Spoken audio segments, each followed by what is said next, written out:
అస్సలాముఅలైకుం my friends, welcome to my recipe 78. ఇవాళ మన రెసిపీలో ఎంత టేస్టీగా కమ్మగా ఉండే కందదుంప పులుసు అయితే చూడబోతున్నాం. రండి ఫ్రెండ్స్, వీడియోలోకి వెళ్ళిపోదాం.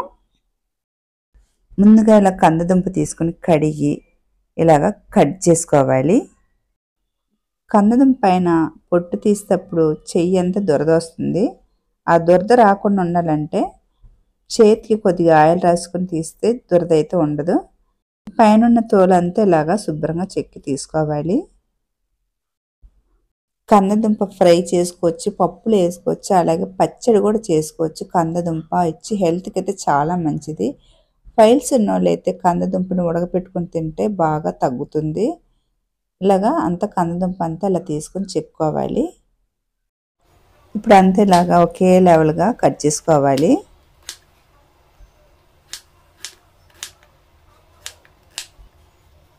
ఇలాగ మొత్తంగా ఇలాగా శుభ్రంగా అంతా కట్ చేసుకున్న తర్వాత ఒక్కసారి నీటిలో కడిగి తీసుకోవాలి.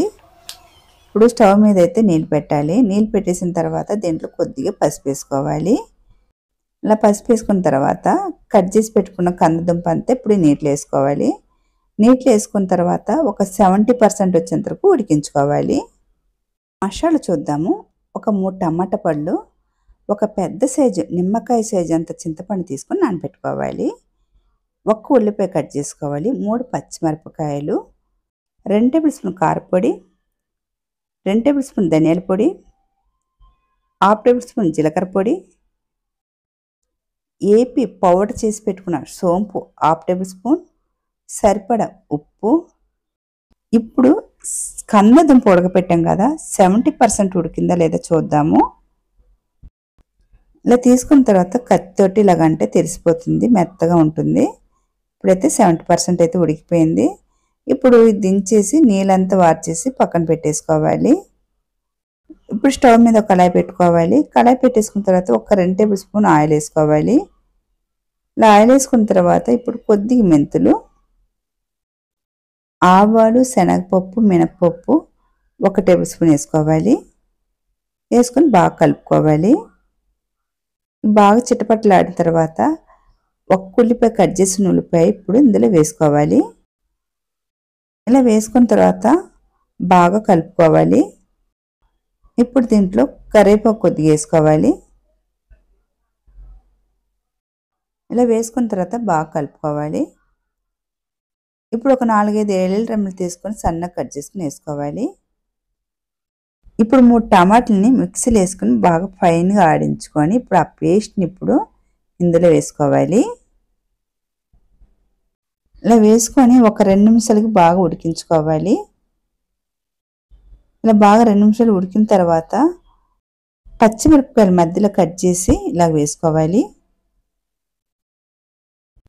ఇప్పుడు ఇలా వేసుకున్న తర్వాత ముందుగా తీసి పెట్టుకున్న మసాలా అంతా ఇప్పుడు వేసుకోవాలి.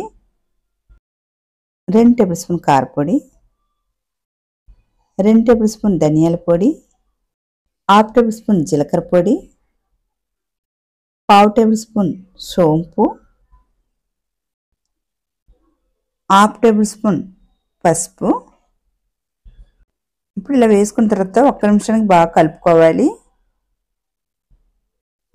ఇలా బాగా కలుపుకున్న తర్వాత ముందుగా తీసి పెట్టుకున్న చింతపండు పులుసుని బాగా పిండి ఆ పిప్పంతా తీసిన తర్వాత ఇప్పుడైతే ఆ చింతపండు పులుసుని ఇప్పుడు ఇందులో వేసుకోవాలి.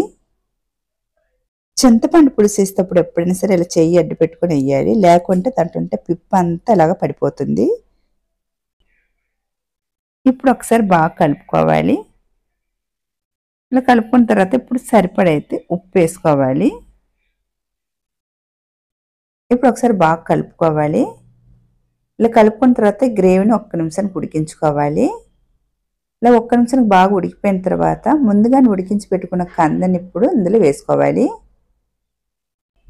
ఇలా కంద అంతా వేసుకున్న తర్వాత ఒకసారి బాగా కలపాలి. కంద వచ్చి ఇంకా 20% ఉడకాలి. ఆ 20% కూడా ఇప్పుడైతే పులుసులోనే ఉడికించుకోవాలి. ఇప్పుడు ఇందులో నీళ్ళు వేసుకోవాలి. నీళ్ళు కొద్దిగా బాగా వేసుకొని ఉడికించుకోవాలి. ఇప్పుడు ఒకసారి బాగా కలుపుకొని మూత పెట్టుకోవాలి. మధ్య మధ్యలో ఒకసారి తీసి చూసుకోవాలి, లేకుంటే నీళ్ళంతా ఇంకిపోయి అడుగు పట్టేస్తుంది. ఇలా కలుపుకోవాలి. ఇలా కలుపుకున్న తర్వాత ఇప్పుడు పులుపు, కారం, ఉప్పు అంత సరిపోయిందో చూసుకోవాలి. ఉప్పు అయితే కొద్దిగా సరిపోలేదు, నేనైతే ఇప్పుడు ఉప్పు అయితే కొద్దిగా వేసుకుంటున్నాను. పులుపు, కారం అంతా కరెక్ట్గా సరిపోయింది. ఇలా వేసుకున్న తర్వాత బాగా కలుపుకొని ఇప్పుడు కంద ఉడికిందా లేదా చూద్దాము. ఇలా తీసుకొని దుంపని ఇలా చూస్తే తెలిసిపోతుంది. ఇంకొక 10 నిమిషాలు ఉడికించుకుంటే సరిపోతుంది. ఇప్పుడు మూత పెట్టుకొని ఉడికించుకోవాలి. 10 నిమిషాల తర్వాత చూద్దాము. ఇప్పుడైతే 10 నిమిషాలు అయిపోయింది.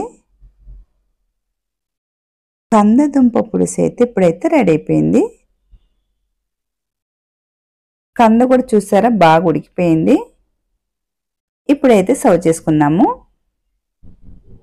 వేడి వేడి అన్నంలో కందదుంప పులుసు వేసుకొని తింటే చాలా టేస్ట్గా ఉంటుంది. ఈ వీడియో కనుక మీకు నచ్చితే మీ ఫ్రెండ్స్ అండ్ ఫ్యామిలీకి షేర్ చేయండి. అలాగే నా రెసిపీ నచ్చితే కనుక లైక్ చేయండి, షేర్ చేయండి, సబ్స్క్రైబ్ చేసుకోండి.